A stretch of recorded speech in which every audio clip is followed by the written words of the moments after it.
मेरा नाम सोनम है। पिछले 4 साल पहले मेरी शादी हुई थी। मैं इस शादी से बहुत खुश थी क्योंकि मुझ जैसी लड़कियों की शादियां नहीं होती। मैं बेजुबान थी। मैं बचपन से ही ऐसी नहीं थी। जब मैं 9 साल की थी तब मेरे पापा ने अपनी जीवन लीला समाप्त कर ली थी। दरअसल मेरे पापा सरकारी कर्मचारी थे। उनके दफ्तर के ही कुछ लोगों ने मिलकर उन पर आरोप लगाया था कि उन्होंने रिश्वत ली है। रिश्वतखोरी के जुर्म में उन्हें अरेस्ट कर लिया गया था। इस बीच उनकी बहुत बदनामी हुई थी। लोग उन्हें रिश्वतखोर कहने लगे थे। उस समय हम दोनों बहनें बहुत छोटी थीं। पापा अपनी दोनों बेटियों से बहुत प्यार करते थे।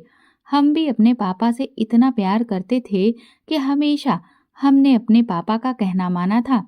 कभी उनकी मर्जी के बिना कोई काम नहीं किया था। हमारा छोटा सा परिवार खुशहाल जिंदगी गुजार रहा था। मेरे पापा ने ऑफिस में कुछ लोगों को रिश्वत लेते हुए देख लिया था और वो उन लोगों के खिलाफ आवाज उठाना चाहते थे। जब उल्टा उन लोगों ने ही मेरे पापा को रिश्वतखोरी के जुर्म में अरेस्ट करवा दिया था।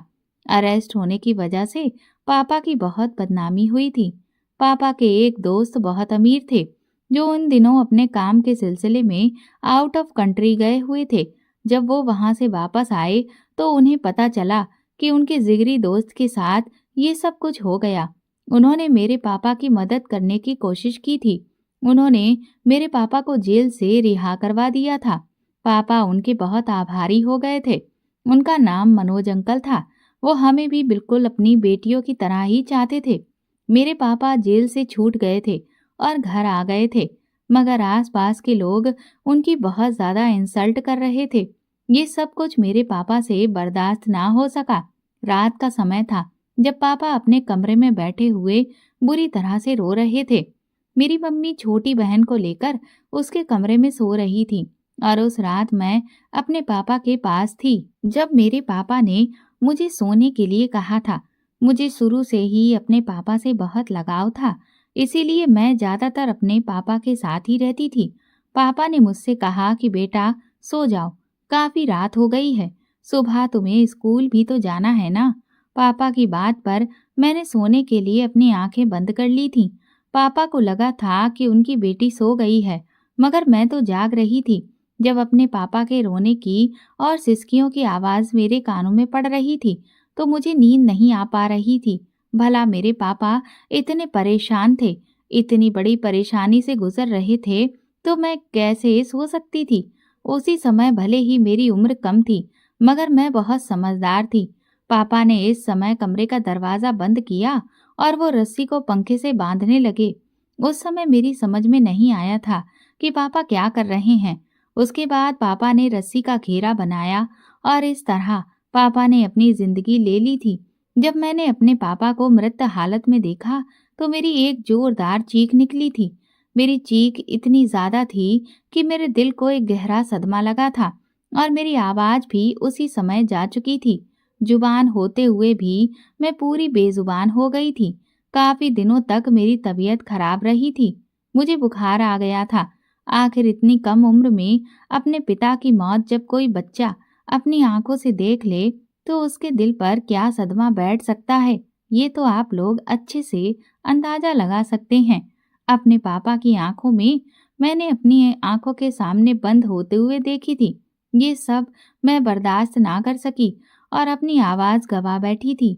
मम्मी और मेरी बहन पापा की मौत पे बहुत रोई थी, जबकि मुझे पापा की मौत पे रोना नहीं आया था। मेरी आंखों के आंसू तो जैसे खुश्क हो गए थे, मुंह से आवाज नहीं निकल रही थी। पापा की मौत के उस नज़ारे के अलावा मेरी आंखों में कुछ भी दिखाई नहीं दे रहा था। सब लोग मुझे रुलाने की कोशिश कर रहे थे, मगर ना तो मेरी जुबान से शब्द निकल रहे थे और ना ही मेरे चेहरे पे किसी तरह के एक्सप्रेशन आ रहे थे। मैं गुमसुम सी हो गई थी। मुझे अस्पताल में भर्ती कराया गया था तो मेरे घर वालों को पूरी बात बता दी गई थी कि ये सदमा सिर्फ मेरे दिल को ही नहीं बल्कि दिमाग को भी लगा था और मैं धीरे धीरे अपने दिमाग से भी कमजोर होती गई थी। लेकिन फिर वक्त गुजरने के साथ साथ सब कुछ ठीक हो गया। मैं काफी हद तक रिकवर हो गई थी। मेरे इलाज का सारा खर्चा मनोज अंकल ने उठाया था, क्योंकि पापा के जाने के बाद तो हमारे घर के हालात बहुत खराब हो गए थे। ये तो अच्छा था कि मेरी मम्मी बहुत पढ़ी लिखी थी, इसलिए उन्होंने स्कूल में जॉब करना शुरू कर दिया था। उन्होंने मेरा इलाज करवाने की भी काफ़ी कोशिश की थी कि मेरी आवाज़ वापस आ जाए, मगर मेरी आवाज़ वापस ना आ सकी थी और काफ़ी वक्त इसी तरह से गुजर गया था। फिर हम दोनों बहनें बड़ी हो गई थीं। मैं बेहद खूबसूरत थी, लेकिन मेरी आवाज़ ना होने की वजह से मेरे रिश्ते नहीं आ रहे थे। मम्मी चाहती थी कि मेरी जल्द से जल्द शादी हो जाए, क्योंकि मम्मी ने पापा के जाने के बाद हम दोनों बहनों की परवरिश बड़ी मुश्किल से की थी। अब वो चाहती थी कि हम दोनों बहनें अपने ससुराल जाकर सुखी रह सकें, लेकिन लोग कहते थे कि तुम्हारी बड़ी बेटी का रिश्ता लगना तो इम्पॉसिबल ही है, इसीलिए तुम अपनी छोटी बेटी का रिश्ता तय कर दो, ताकि बड़ी के चक्कर में छोटी की उम्र ना निकल जाए। मैं बहुत सीधी और भोली भाली थी, लोगों की बातें मुस्कुराकर सुन लिया करती थी और जितना हो सके लोगों की बातों को इग्नोर भी कर दिया करती थी। मेरी छोटी बहन किसी की भी गलत बात को बर्दाश्त नहीं कर सकती थी। अगर उसके सामने उसे कोई कुछ गलत बोलता तो वो उसके मुंह पे ही जवाब दिया करती थी। फिर एक दिन उसके लिए रिश्ता आया। मम्मी की तो शुरू से ही यही ख्वाहिश थी कि पहले उनकी बड़ी बेटी की शादी हो जाए, क्योंकि अगर उन्होंने छोटी बेटी की शादी पहले कर दी तो उनकी बड़ी बेटी के अंदर और ज़्यादा कमियां निकलने लगेंगी। उसकी शादी में और ज़्यादा मुश्किलें आ जाएंगी। मगर अब क्या कर सकते थे? लड़के वाले बहुत जिद कर रहे थे कि उन्हें मेरी छोटी बहन गुंजन पसंद आ गई है और वो लोग बिना दान दहेज के शादी करने के लिए तैयार हैं। मैं इशारों में बातें कर लिया करती थी। जब मैंने देखा कि मेरी मम्मी मेरी वजह से परेशान हो रही है, तो मैंने उसको इशारों से कहा था कि आप मेरी फिक्र मत करो, मैं आपके साथ रहूंगी। आप गुंजन की शादी कर दो, वो अपने ससुराल की हो जाएगी। आखिर कब तक मेरी वजह से मेरी छोटी बहन घर बैठी रहेगी? मम्मी ने मुझे गले से लगा लिया था और कहा था कि तुम देखना, एक दिन तुम्हारे लिए भी कोई राजकुमार आएगा और तुम्हें ले जाएगा। जैसे तैसे मेरे समझाने पे मम्मी ने लड़के वालों से इस रिश्ते के लिए हाँ कर दी थी। मेरी बहन को भी इस रिश्ते से कोई ऐतराज नहीं था। इस तरह उसकी शादी हो गई और वो विदा होकर अपने ससुराल चली गई थी। मेरी बहन अपने ससुराल में बहुत खुशी खुशी रह रही थी। मम्मी उसकी तरफ से बहुत बेफिक्र थी। काफी वक्त इसी तरह से गुजर गया, जब एक दिन मनोज अंकल हमारे घर आए और उन्होंने मम्मी से मेरे भी रिश्ते की बात की थी। मनोज अंकल कहते थे कि अगर मेरा कोई बेटा होता तो मैं तुम्हारी बड़ी बेटी को अपने घर की बहू बना लेता, मगर भगवान ने मुझे सिर्फ बेटियां दी हैं। मैं आप लोगों के लिए ज्यादा तो कुछ नहीं कर सकता, लेकिन सोनम के लिए एक रिश्ता लेकर आया हूँ। मम्मी ये बात सुनकर खुश हो गई थी, मगर फिर उनका मन उदास हो गया था। उन्होंने कहा कि देखो भाई साहब, मैं अपनी बड़ी बेटी की शादी किसी से घर में नहीं करूंगी जहां पर जबरदस्ती मेरी बेटी को कंप्रोमाइज करना पड़े। मैं चाहती हूँ कि जैसे नॉर्मल लड़की अपने ससुराल में रहती है, इस तरह से मेरी बेटी भी रहे। ऐसा ना हो कि लड़के वाले मेरी बेटी की हालत देख देख कर बार बार हमें जताएं कि उन्होंने हमारी बेटी को एक्सेप्ट करके हम पर कोई एहसान किया है। मैं अपनी बेटी को खुद संभाल सकती हूँ। मनोज अंकल कहने लगे, अरे नहीं नहीं, ऐसी कोई बात नहीं है। लड़का अच्छा है, पढ़ा लिखा है, मगर उसकी भी एक टांग में पोलियो है। वो दो भाई है, सिर्फ लड़की की माँ है। पिता भी इस दुनिया से जा चुके हैं। लड़के का अपना मेडिकल स्टोर है। मुझे उम्मीद है कि वहाँ पे हमारी सोनम बहुत खुश रहेगी। आखिर हमारी सोनम में कमी है तो उनके बेटे में भी तो कमी है। वहाँ पर सोनम का जोड़ अच्छा रहेगा। आप कहें तो मैं बात को आगे बढ़ाता हूँ। ये बात सुनकर मम्मी ने कहा था कि अच्छा, ऐसी बात है तो फिर मुझे एक बार सोनम से पूछना पड़ेगा, क्योंकि आप तो जानते हैं कि मेरी बेटी जन्म से बेजुबान नहीं है। अपने पिता की मौत का सदमा उसने अपने दिल पर इतना गहरा ले लिया है कि वो इस दिन के बाद से कभी दोबारा बोल ही नहीं पाई।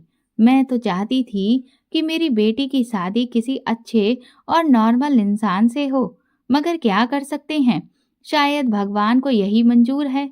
जिस तरह मेरी बेटी के अंदर कमी आ गई है, उसको भी कोई ऐसा ही पति मिलेगा।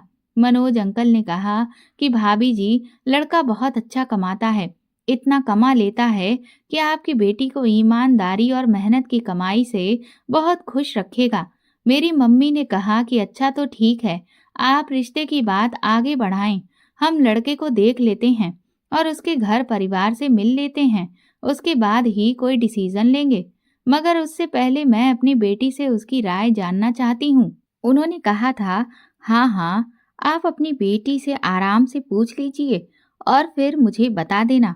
मम्मी ने जब मुझसे इस बारे में बात की तो मैंने दिमाग लगाया। सोचा था कि आखिर मैं कब तक अपनी मम्मी को इस तरह से तंग करती रहूंगी। वो चाहती हैं कि वो मेरी शादी कर दें और मैं अपने ससुराल में खुश रहूं। इसलिए मैंने इस रिश्ते के लिए हाँ कर दी थी। मैंने सोच लिया था कि मेरी शादी वैसे भी कहीं और नहीं होनी है। अगर मेरा भाग्य इसी लड़के के साथ जुड़ा होगा तो यहीं से मेरी शादी हो जाएगी। मैंने इस रिश्ते के लिए हाँ कर दी थी। मम्मी बहुत खुश हो गई थी। जब वो लड़के से मिली तो उन्हें देखकर बेहद अफसोस हुआ था, क्योंकि वो बहुत स्मार्ट और पढ़ा लिखा था। एक टांग से लाचार होते हुए भी वो बहुत मेहनत करता था। इस तरह मेरा रिश्ता उसके साथ पक्का हो गया था और मैं बहुत खुश हुई थी, क्योंकि जब मुझे मेरी सास देखने के लिए आई थी तो उन्होंने मुझे अपने बेटे के बारे में सब कुछ बताया था और उसकी फोटो भी दिखाई थी। उन्होंने कहा था कि तुम हमारे घर में बहुत खुश रहोगी। मैं तुम्हें बहू बनाकर नहीं बल्कि अपनी बेटी बनाकर रखूंगी। और फिर मेरी शादी वरुण के साथ हो गई थी। मुझे वरुण पसंद आया था। उसने भी मेरी खूबसूरती की बहुत तारीफ की थी और मेरी शादीशुदा जिंदगी अच्छी तरह से गुजरने लगी थी। कब मेरी शादी को 1 साल गुजर गया मुझे पता ही नहीं चला। मेरा एक छोटा देवर भी था। मेरी सास मुझसे बहुत प्यार करती थी। उन्होंने जैसा कहा था वैसा करके दिखाया था। उन्होंने मुझे बिल्कुल भी बहू नहीं समझा था, बल्कि हमेशा बेटियों की तरह ही ट्रीट किया था। क्योंकि मेरी सास की कोई भी बेटी नहीं थी। मेरा ससुराल छोटा सा था। 2 कमरों का घर था। एक कमरे में मैं और मेरे पति रहते थे, जबकि दूसरे कमरे में मेरी सास और देवर रहते थे। छोटा सा आंगन था। अब मेरी सास चाहती थी कि वो अपने छोटे बेटे की भी शादी कर दे। मेरा देवर पूरी तरह से नॉर्मल था और अब वो भी अपने भाई की तरह उनके साथ मेडिकल स्टोर पर जाने लगा था। दोनों भाई मिलकर मिल बांट कर काम किया करते थे और उन दोनों की कमाई से ही घर चल रहा था। मेरे पति और सास ने मुझे कभी भी किसी तरह की कोई कमी नहीं होने दी थी। मैं घर के सारे काम करती थी। अपनी सास को कभी कुछ भी नहीं करने देती थी।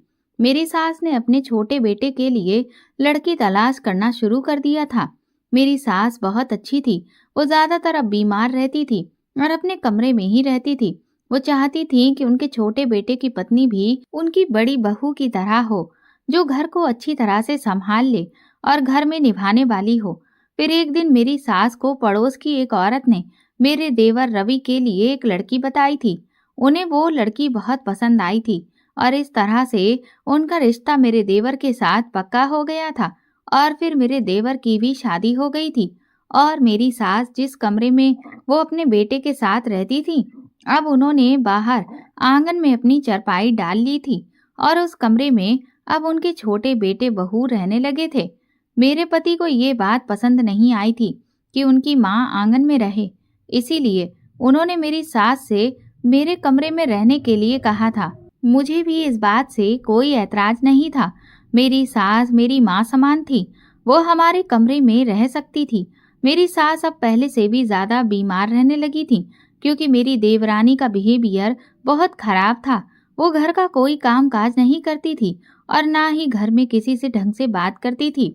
उन दिनों दोनों भाई मेडिकल स्टोर पर गए हुए थे जब मैं अपनी मम्मी से मिलकर ससुराल वापस आई थी। उस समय लगभग रात के 7 बज रहे थे। मैंने देखा कि घर का दरवाजा खुला हुआ था और मेरी देवरानी के कमरे से किसी के बोलने की आवाजें आ रही थीं, जबकि मेरी सास मेरे कमरे में ही थी। मुझे लगा कि शायद उनका भाई आया होगा, इसीलिए मैं किचन में आ गई।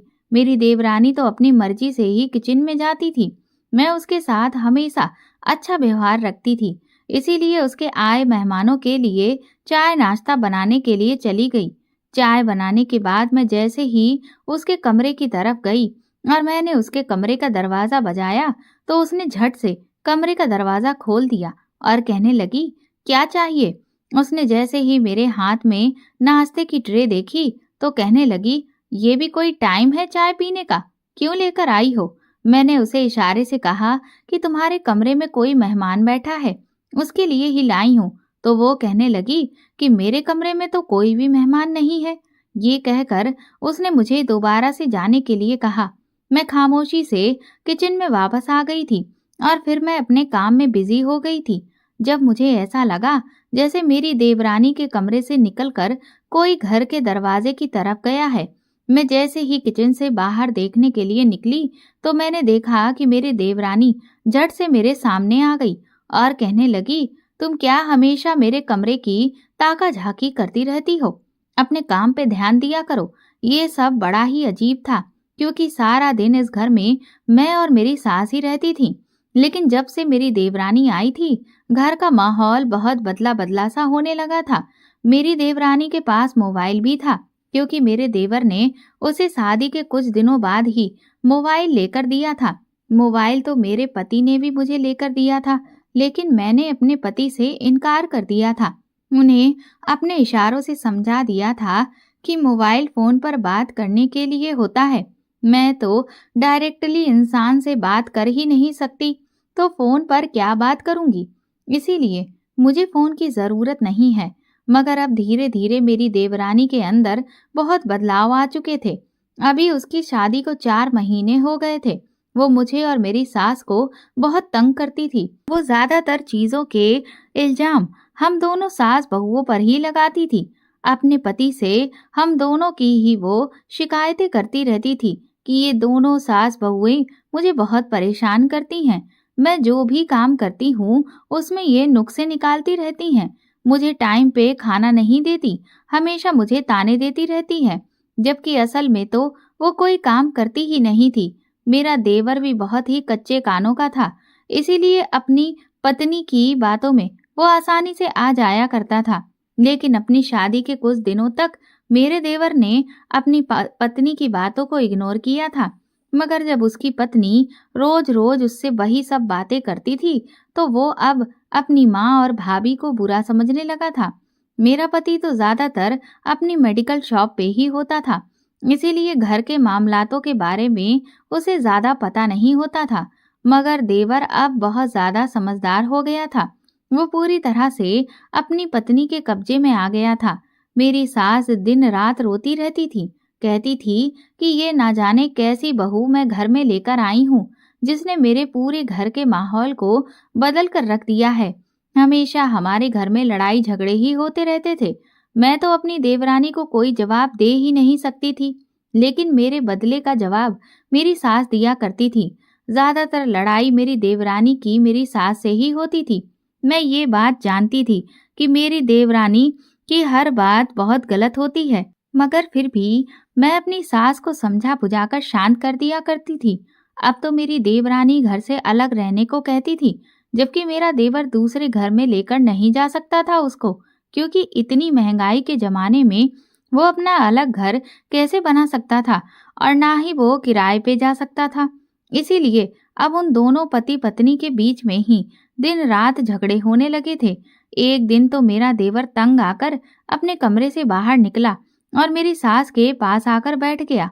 उनसे कहने लगा कि आप दोनों सास बहुएं खुद ही तो पसंद करके लाई हो ना मेरी पत्नी को मेरे लिए, तो फिर क्यों इसके पीछे पड़ गई हो? मेरी शादी करवाई है तो फिर मुझे सुकून से रहने दो। मैं जब घर के अंदर आता हूँ तो ये रो रही होती है कि आज मेरे साथ ये हुआ, आज मेरे साथ वो हुआ। आखिर आप लोग इसे चैन से क्यों नहीं रहने देते हो? मैं इसको अपना घर बसाने के लिए लाया हूँ, तुम लोगों के कामों के लिए तो नहीं लाया हूँ ना। और वैसे भी घर का काम काज करने के लिए भाभी तो है ना, तो फिर घर का सारा लोड आपने मेरी पत्नी के ऊपर क्यों डाल रखा है? वो घर के सारे काम करते करते थक जाती है, जबकि जिस दिन से मेरी पत्नी ने इस घर में कदम रखा है, भाभी सारा सारा दिन आराम करती रहती है। आपको अपनी बड़ी बहू से इतनी ही हमदर्दी है तो फिर छोटी बहू लाने की क्या जरूरत थी? मैं तो कुछ बोल नहीं सकती थी, लेकिन मेरी सास ने कहा कि बेटा, हम तुम्हारी पत्नी से कोई काम नहीं करवाते, सारा काम तो तुम्हारी भाभी ही करती है। उसका अपना ही मन करता है तो भले कुछ कर लेती है, वरना वो कुछ भी नहीं करती। और जब से तुम्हारी पत्नी इस घर में आई है, तो तुम खुद ही बताओ, तुमने अपनी पत्नी के हाथ का बना हुआ खाना अभी तक खाया है? तेरी भाभी ने ही खाना बनाया है अभी तक। आखिर घर के काम कितने ही होते हैं, सारे काम सोनम ही करती है। वो तेरी पत्नी से कोई काम नहीं करवाती, बल्कि ये बेचारी तो मेरा और तेरी पत्नी का भी खुद ही सब कुछ साफ करती है। मेरा देवर कहने लगा, तो क्या मेरी पत्नी झूठ बोल रही है? मेरी सास ने कहा, ये तो तुम ही बेहतर जानते हो, या फिर तुम्हारी पत्नी जानती है। अभी ये सारी बातें हो ही रही थी कि मेरी देवरानी भी वहां पर आ गई और उसने बात का बतंगड़ बना दिया। जो बात पहले खामोशी से हो रही थी, अब वो लड़ाई झगड़े में बदल गई।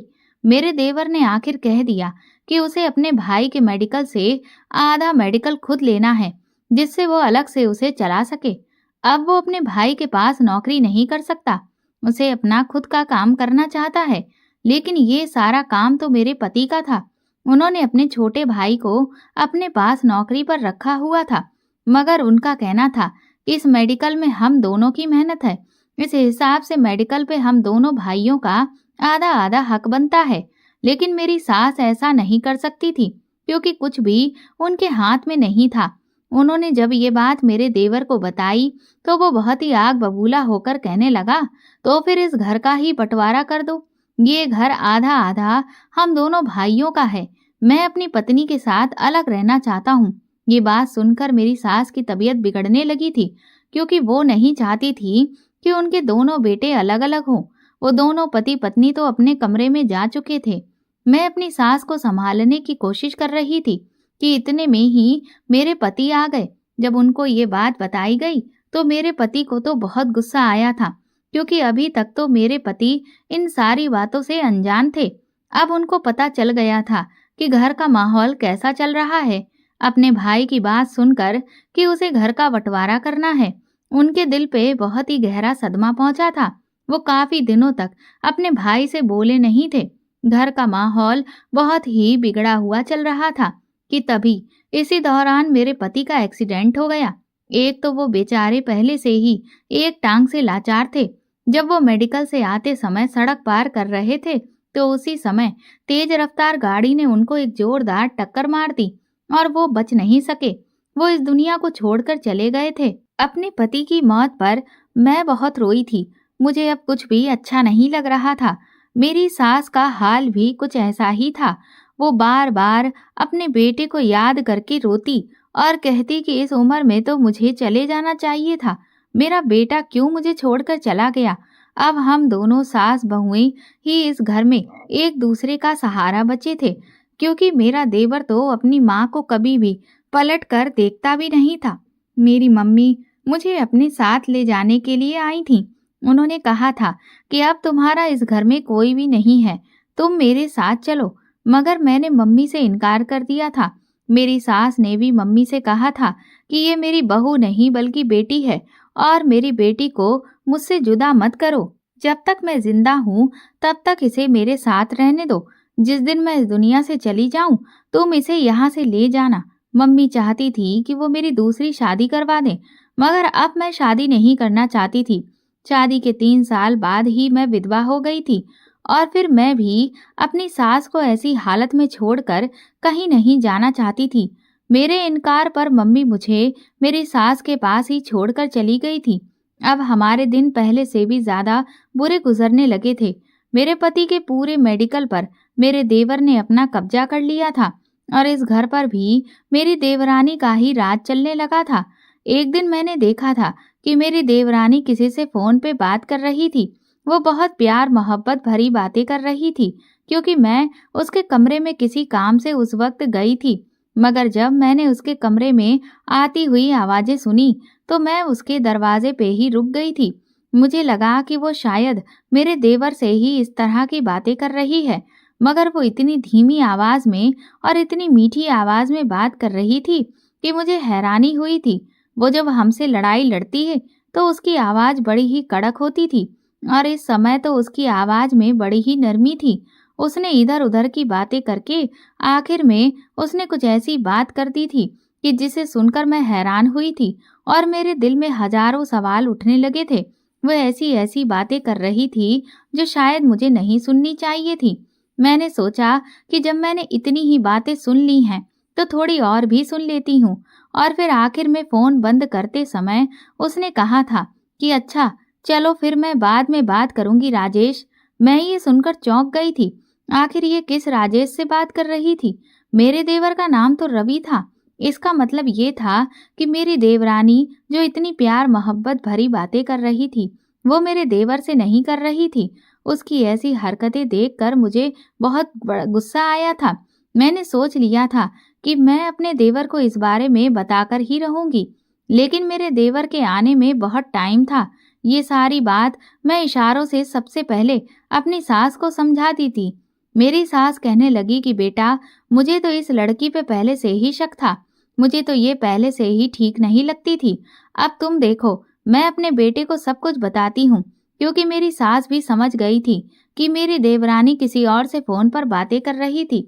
फिर मुझे याद आया कि मेरा देवर और मेरी देवरानी बहुत ही दोनों चालाक हैं। अगर उन्होंने मेरी सास से सबूत मांगा तो फिर मैं उन्हें क्या सबूत दूंगी?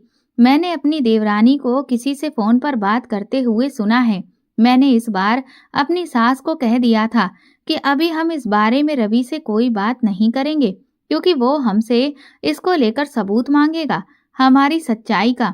मैंने उससे कहा था कि अगली बार अगर मैं ऐसी कोई हरकत भी अपनी देवरानी को करते हुए देखती हूँ तो मैं उसके खिलाफ सबूत इकट्ठा करूंगी, ताकि हम उसे रंगे हाथों पकड़ सकें।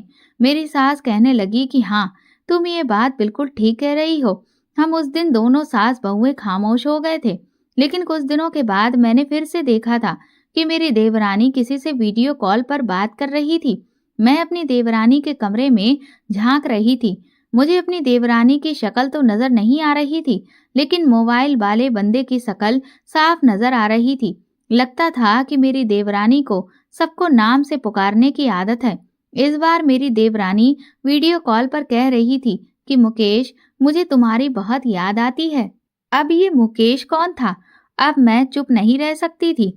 अब तो मुझे पक्का यकीन हो गया था कि वो मेरे देवर को धोखा दे रही है और मेरे देवर पर उसके प्यार का भूत सवार है। उसकी आंखों पर पट्टी बंधी हुई है, तभी तो उसे अपनी पत्नी की हरकतें दिखाई नहीं देती। धीरे धीरे उसकी कमजोरी मेरे हाथों में आ रही थी, मगर मैं बेजुबान कुछ भी नहीं कर सकती थी। लेकिन मैंने सोच लिया था कि मैं कुछ ना कुछ तो जरूर ही मुझे करना ही होगा। मुझे इस बार मैंने ये बात अपनी सास को नहीं बताई। मेरी सास तो वैसे भी यही चाहती थी कि किसी भी तरह से मेरी देवरानी इस घर से निकल जाए। वो जरूर भावनाओं में बह जाती, इसीलिए मुझे समझदारी से काम लेना था। मैंने अपने देवर के आने का इंतजार किया और अपनी सास के सामने अपने देवर को इशारों से ये बात समझा दी थी कि उसकी पत्नी गैर मर्दों से फोन पर बातें करती है। मैंने उसे समझाया कि आज भी वो वीडियो कॉल पे किसी से बात कर रही थी और बहुत ज्यादा तैयार होकर कह रही थी कि मुकेश, मैं तुम्हारे बिना नहीं रह सकती। मेरी बात समझकर तो मेरे देवर की आंखें फटी की फटी रह गई थीं। तभी मेरी देवरानी बीना वहां पर आ गई और कहने लगी कि रवि, तुम अपनी गूंगी भाभी की बातों में आ रहे हो। ये औरत तो गूंगी होने के साथ साथ बेवकूफ भी है। भला मैं किससे फोन पर बात करूंगी? मैं तो मोबाइल में सीरियल देख रही थी और जैसे जैसे डायलॉग उसमें आ रहे थे, उन डायलॉग्स को मैं कॉपी कर रही थी और उनके जैसी एक्टिंग करने की कोशिश कर रही थी। ये सब करने का मुझे शौक है। पूछो अपनी भाभी से, क्या इन्होंने मोबाइल की स्क्रीन पे किसी को मुझसे बात करते हुए देखा था?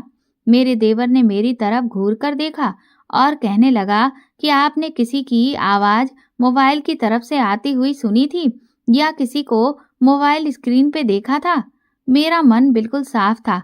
मैं चाहती तो अपनी देवरानी पे और भी इल्जाम लगा सकती थी, मगर मैं जितना जानती थी मैंने उतना ही बताया। मैंने ना में सिर हिला दिया। मेरी देवरानी मुझे देखकर मुस्कुरा रही थी, जबकि मेरी सास ने अपना सर ही पकड़ लिया था। मेरे देवर को बहुत गुस्सा आया था। वो मुझ पर जोर से चिल्लाया।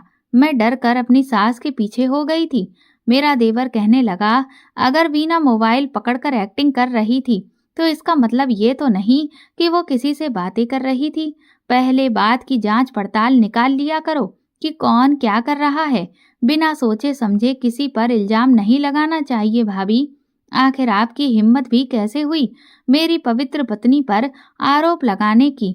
अपने देवर की बातों से तो मैं बेहद ज्यादा डर गई थी। उनकी पत्नी कितनी पवित्र थी ये तो मैं अब बहुत अच्छी तरह से जानती थी।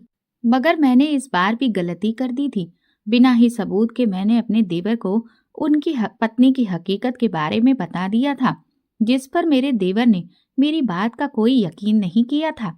मेरी देवरानी ने आग में तेल डाला और रोना शुरू कर दिया। वो कहने लगी कि इस औरत ने बेजुबान होते हुए भी मुझ पर इतना घटिया इल्जाम लगा दिया। सोचो, ये बोलती होती तो ना जाने क्या करती। इसने तो ये भी नहीं सोचा कि ये अब विधवा हो चुकी है, अपने देवर की कमाई खा रही है, इसलिए इस घर में खामोशी से रहती रहे। मगर नहीं, जिनकी कमाई खा रही है उसी की पत्नी पर इल्जाम लगाने पर आ गई है। ये सब सुनकर मेरी सास जोर जोर से रो रही थी। उसने तो मुझ पर ये इल्जाम भी लगा दिया था कि ये मेरे कमरे में ताका झाकी क्यों करती रहती है। इसे कोई हक नहीं बनता कि मेरे कमरे में ताका झाकी करने का। मेरा देवर कहने लगा कि माँ, मुझे तो लगता है कि आपको भाभी को उनके मायके पहुंचा देना चाहिए। मैं कल ही भाभी को उनके मायके छोड़कर आता हूँ, क्योंकि भाभी की अगर यही हरकतें रही तो हमारे घर में कभी भी सुख शांति भरा माहौल नहीं बन सकेगा। मेरी सास ने मेरा मजबूती से हाथ पकड़ लिया और कहने लगी कि नहीं, मेरी बहू कहीं नहीं जाएगी, ये मेरे साथ ही यहीं रहेगी। मेरे देवर ने मेरी तरफ घूर कर देखा और कहने लगा कि कल अपना सामान तैयार करके रखना, कल तुम्हें तुम्हारे मायके छोड़ कर आऊंगा। मैं गर्दन हिलाते हुए रोने लगी थी और अपनी सास को अपनी रोती हुई नजरों से बता रही थी कि मैं आपको छोड़कर कहीं नहीं जाना चाहती। जबकि मेरी सास का भी यही हाल था। उन्होंने कहा कि नहीं बेटा, मैं तुम्हें कहीं जाने नहीं दूंगी, क्योंकि मेरी सास जानती थी कि कौन सच्चा है और कौन झूठा है। ये सब करना मुझ पर बहुत भारी पड़ गया था। मैं सारी रात रोती रही थी और मुझे अपने पति की बहुत याद आ रही थी। अगर मेरा पति आज जिंदा होता तो शायद मुझे और उसकी माँ को इन सारी मुश्किलों का और तकलीफों का सामना ना करना पड़ता। अगले दिन मेरे देवर ने मेरी देवरानी से कह दिया था कि वो मुझसे मेरा कमरा खाली करवा ले, क्योंकि वो मुझे मेरे मायके छोड़कर आएगा। इसीलिए वीना ने मेरे कमरे का सारा सामान बाहर फेंकना शुरू कर दिया था।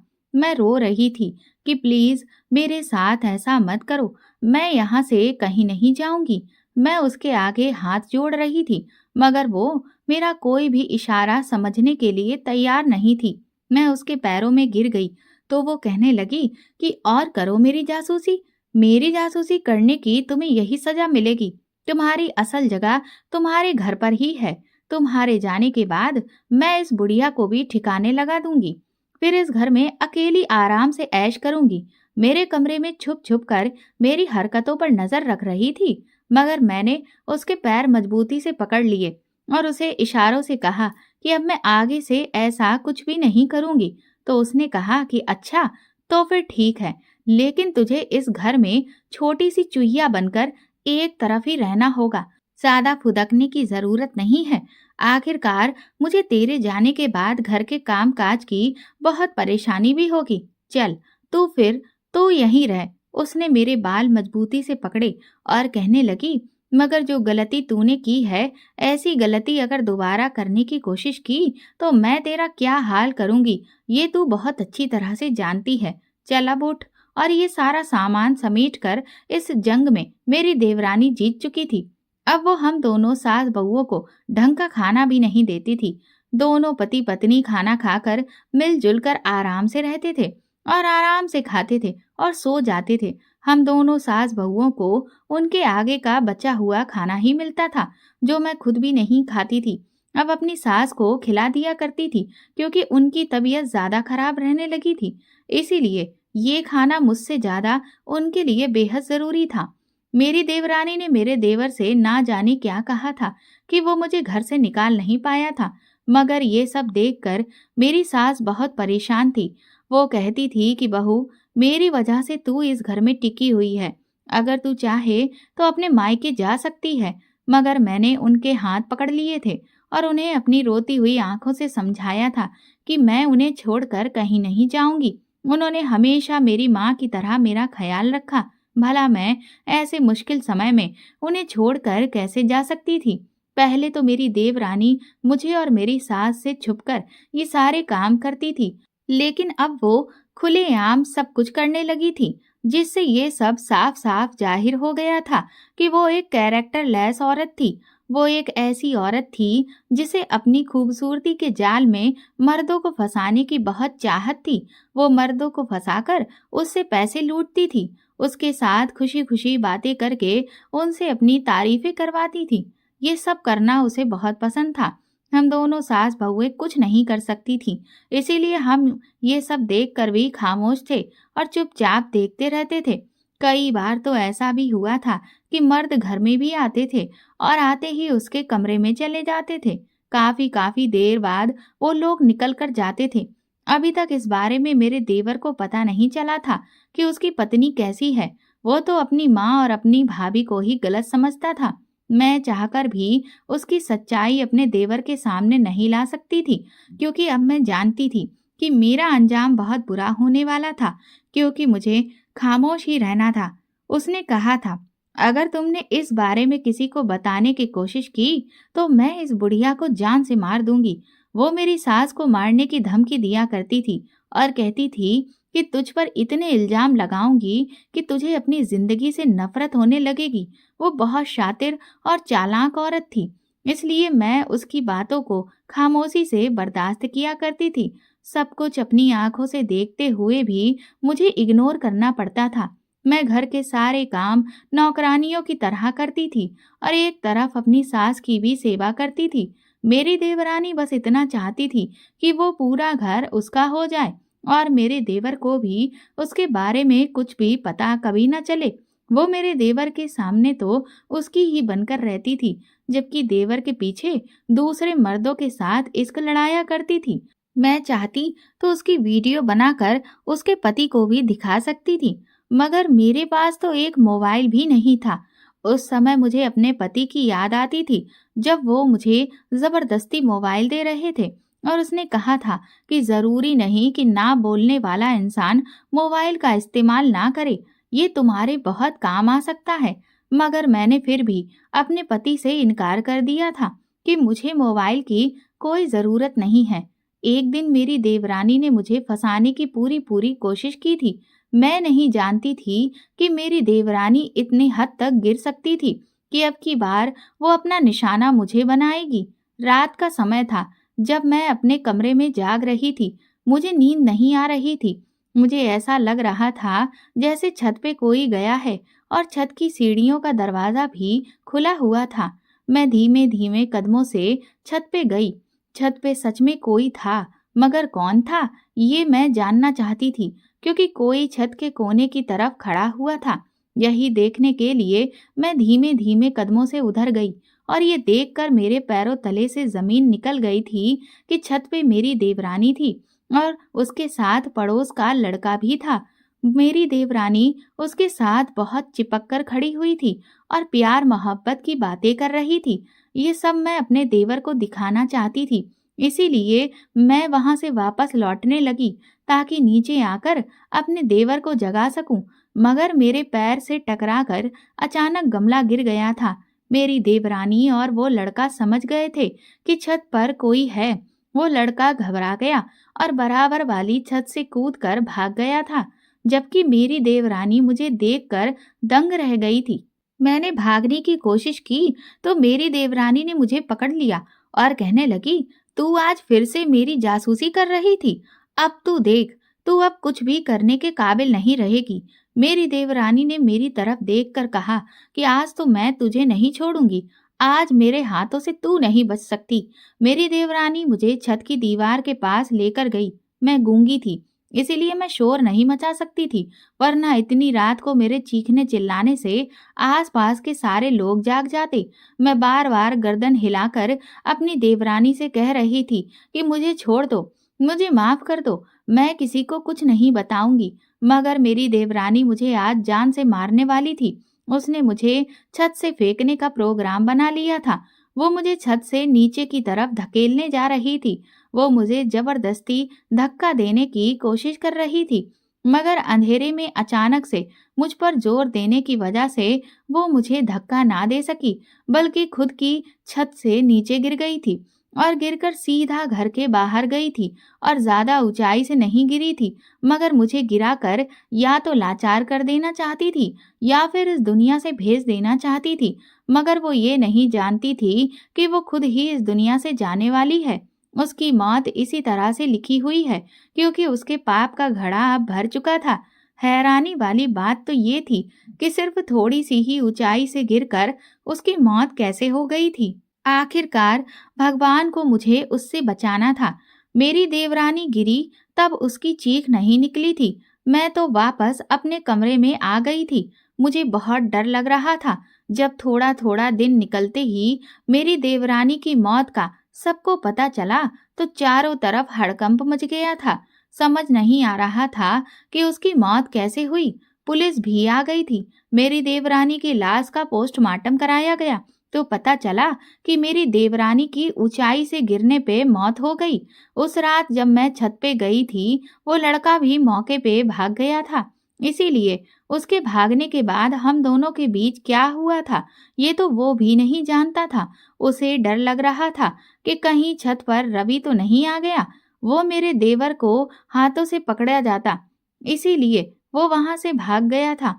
और मेरी देवरानी की मौत किस तरह से हुई थी, ये सब लोगों के लिए एक राज बनकर रह गया था। मगर मेरी देवरानी की हकीकत भी उसके मरने के बाद मेरे देवर के सामने आ चुकी थी।